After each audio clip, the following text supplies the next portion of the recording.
escultura, perquè damunt ha sigut professor d'escultura molts anys, Sí. però vostè té pintura, dibuixos, apunts... Jo he fet tot quan podia tindre algo d'interès en quant a l'artístic.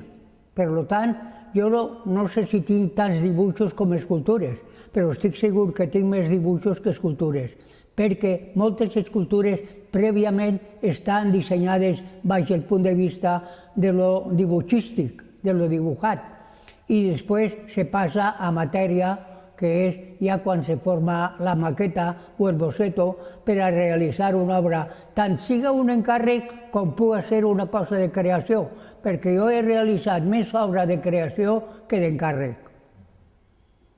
Perquè, sense duda, ha sigut més ditxós fent aquelles coses que m'agraden a mi que les que m'encarreguen, que sempre estan condicionades baix l'aspecte d'un títol, d'una forma, d'una línia i d'una idea. Vol dir que tota obra que uno realitza pròpiament de lo que ell sent i li agrada té més intimitat que el que és d'encàrrec. Un artista ho és tot el dia. Que vostè ha sigut artista les 24 hores, tot el dia.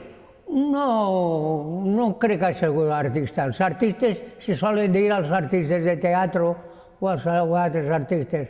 Nosaltres ha sigut un escultor plàstic en la que ha estat dins del món de l'expressió plàstica, tant dibuixística, pictòrica com escultòrica, perquè no hi ha res que estigui renyit.